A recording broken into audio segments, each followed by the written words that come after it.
Assalamualaikum warahmatullahi wabarakatuh. Perkenalkan, saya Putri Gemilangsari dari kelas 1F Psikologi. Ingin menjelaskan kembali PPT dari kelompok 12 yang membahas tentang kecerdasan.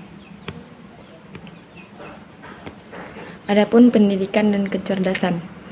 Pendidikan adalah usaha dasar dan terencana untuk mewujudkan suasana belajar dan proses pembelajaran agar peserta didik secara aktif mengembangkan potensi dirinya untuk memiliki kekuatan spiritual keagamaan, pengendalian diri, kepribadian, kecerdasan, akhlak mulia, serta etika dan moral.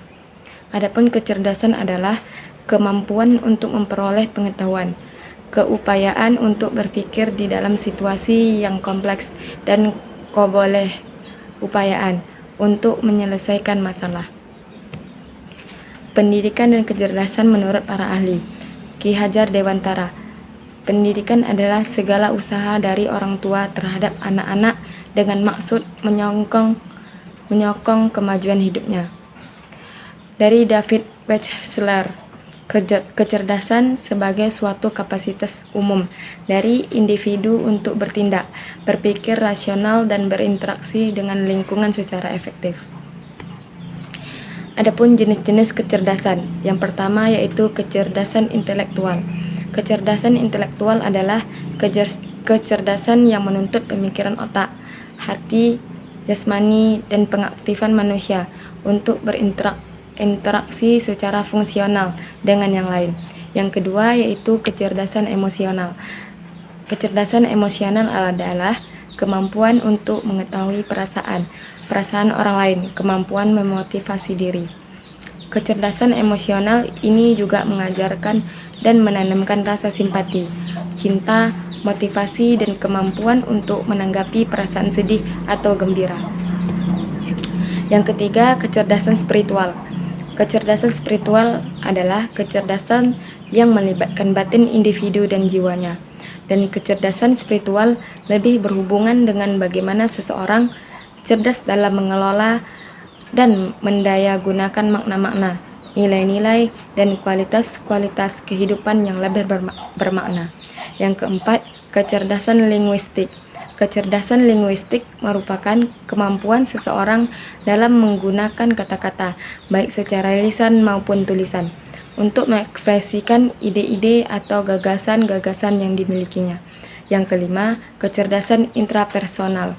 Adapun merupakan kemampuan seseorang dalam memahami diri sendiri.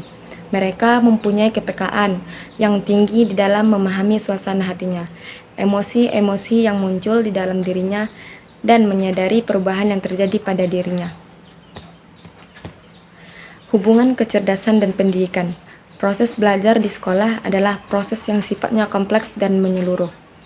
Banyak orang yang berpendapat bahwa untuk meraih prestasi yang tinggi dalam belajar, seseorang harus memiliki intelijensi kuentia atau EQ yang tinggi.